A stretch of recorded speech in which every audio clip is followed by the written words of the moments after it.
मुझे एक जरूरी काम है। बैठिए, चलिए। सचमुच एक जरूरी? मुझे भी जरूरी काम है। क्या काम है? आप अच्छी तरह जानते हैं।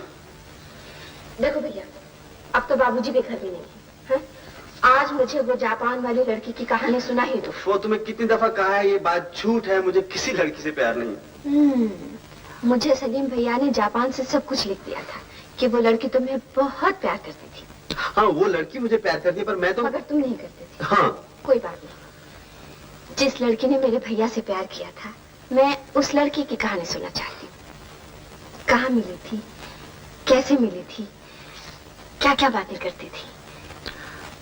प्लीज भैया, बहन की तुम भी मिन्नत नहीं मानोगे? ठीक है, सुनो। जूडो की ट्रेनिंग लेने के बाद मैंने सोचा जापान की सैर की जाए।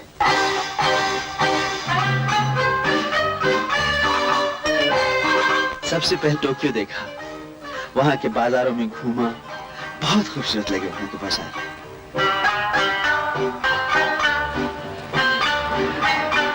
सुपर हाईवे की तस्वीरें ली। घूमते घूमते प्यास लगी, पानी पीने के लिए मैं एक मंदिर में चला गया। वहां पानी पीते पीते अचानक मेरी नजर एक जापानी लड़की पर पड़ी।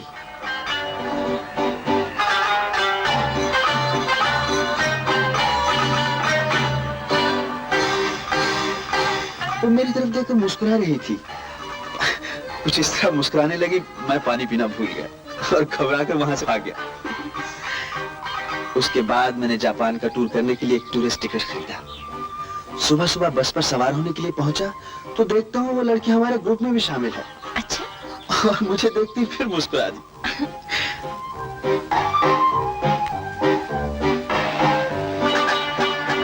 और बस में बैठे बैठे मुड़ मुड़ कर मेरी तरफ ही देख रही थी। ट्रेन में सफर किया और फिर मुस्कुराने लगी। अब तो मेरा भी जी चाहने लगा कभी कभी नजर बचाकर उसे देखूं, मगर जब भी मैं उसकी तरफ देखता पहले से मेरी तरफ देख रही होती। बस सारे टूर में यही सिलसिला चलता रहा। वो मुस्कुराती रही, मैं झेपता रहा, मैं झेपता रहा, वो मुस्कुराती रही। मालूम होता है तुम लड़की थे और वो लड़का। अच्छा भैया, पहले पहल उससे बात कब हुई? निको में एक झरने के करीब मैं कॉफी के लिए बैठा था। बड़ी जोर की सर्दी थी। कितनी खूबसूरत जगह है। जी हाँ। आप हिंदुस्तान जानती हैं? जी। आप हिंदुस्तानी हैं? जी हाँ, आधी हिंदुस्तानी आधी जापानी। क्या मतलब? मेरी माँ जापानी थी और पिताजी हिंदुस्तानी। चलिए, बस वाले बुला रहे हैं, आइए।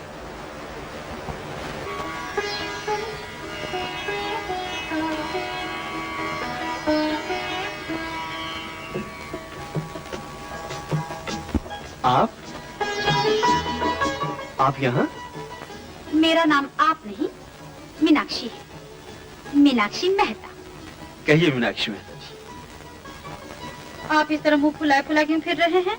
मैं तो सीधी तरह बात कर रहा हूँ। मोहब्बत करने वाले को इस तरह ठंडी ठंडी बातें करते हैं? अजीब बात है, ना मैं आपको जानता हूँ ना आप मुझे। ये कैसी मोहब्बत है? मैं आपको अच्छी तरह जानती हूँ। आप मिस्टर सुनील हैं। आपके पिता आईने के एक्स मेजर हैं, जिन्होंने आपको यहाँ जूडो और किरात की तालीम के लिए भेजा है। आपकी सिर्फ एक बहन है जिसकी शादी हो चुकी है और आपकी अभी तक शादी नहीं हुई और कई बात भी नहीं हुई। बस। ये सब बातें आपको कैसे पता चली? तुम्हारा पीछा करके। जिस दिन तुम्हें पहले पहल देखा तो दिल दे दिया, वहीं से तुम्हारा पीछा किया। हर रोज तुम्हें जूडो के स्कूल से आते जाते देखती रही, फिर उसी इलाके के डाकखाने में नौकरी कर ली। तुम्हारे नाम आने वाले तमाम खत पढ़ती रही। बस, कितना आसान तरीका था।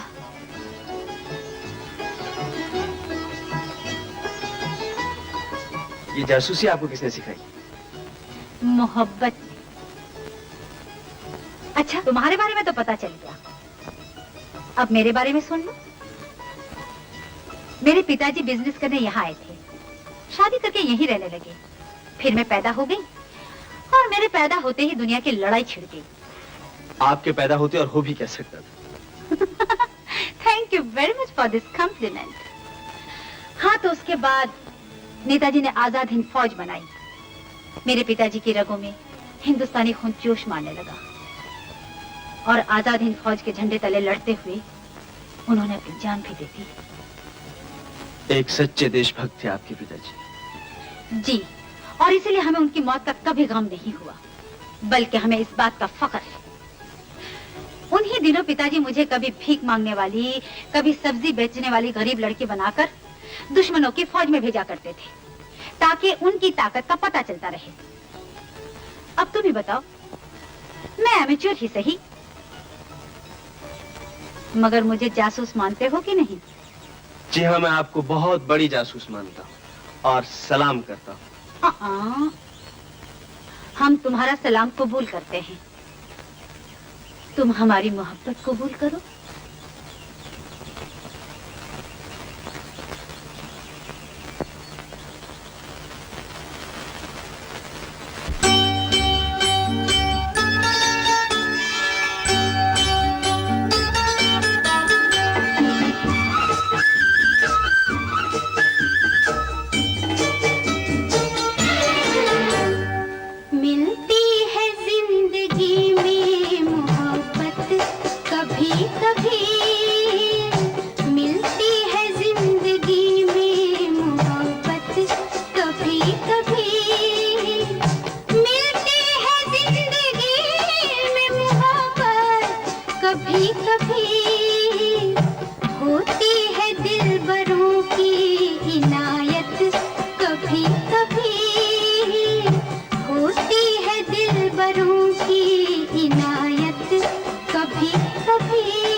कभी कभी लाती है ऐसे मोड़ पे किस्मत, कभी कभी मिलती है जिंदगी में मोहब्बत, कभी कभी।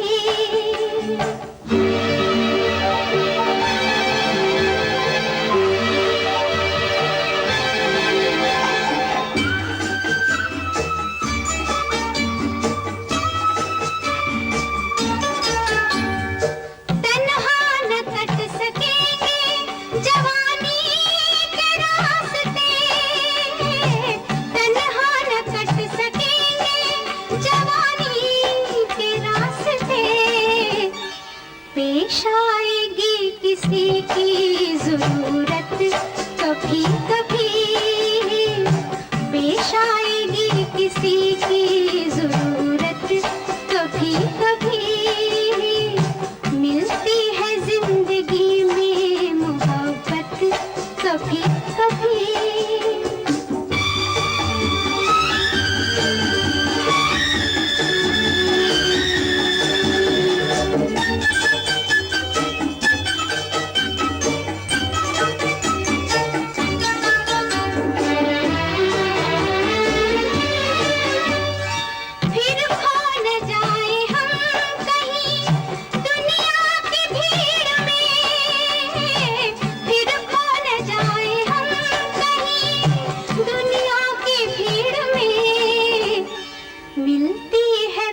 आने की मोहलत कभी कभी होती है दिलबरों की नायत, कभी कभी मिलती है जिंदगी में मोहब्बत, कभी कभी मिलती है जिंदगी में मोहब्बत, कभी कभी। मीनाक्षी देवी, मैं आपके जज्बे की कदर करता हूँ, लेकिन मैं वो आदमी नहीं हूँ जिससे आपको मोहब्बत करनी चाहिए। क्यों? ये तो आप अच्छी तरह जानती हैं। जो रास्ता मैंने इख्तियार किया है उसमें जिंदगी का इतना भरोसा नहीं, मौत से ज्यादा यकीन है। देखो, तुम उस मौत से डरते हो जो अभी तक सिर्फ तुम्हारे ख्याल में है, लेकिन मैंने ना तो मौत से डरना सीखा और न मौत के डर से मोहब्बत को ठुकराना। मेरी माँ कहा करती थी, जितना जिंदगी का भरोसा कम है उतनी ही जल्दी मोहब्बत कर लो, ताकि मरते वक्त ये गम तो ना हो कि भगवान की इतनी बड़ी नेमत से हम महरूम रह गए। ये फिलॉसफी मरने वाले के लिए तो ठीक है, मोहब्बत का मजा उठाया और चल दिया, लेकिन अपने बाद दुनिया में जिसे तड़पने के लिए छोड़ दिया जाए, उसके लिए मोहब्बत एक सजा है, और ये सजा मैं किसी को नहीं देना चाहता। तो गोया तुम्हें मेरी खुशी का इतना ख्याल है कि अपने बाद भी मुझे गम नहीं देना चाहते। अपनी खुशी से ज्यादा दूसरे की खुशी का इतना ख्याल रखना, इसी का नाम मोहब्बत है। जब इतनी मोहब्बत करते हो तो इकरार क्यों नहीं करते? इतनी जल्दी इकरार नहीं करना चाहते? कोई बात नहीं, मैं इंतजार कर सकती हूँ।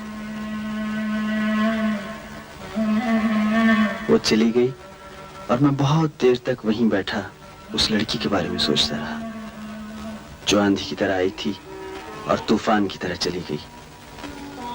लेकिन मेरे चारों तरफ प्यार के कितने ही फूल बिखेर गई।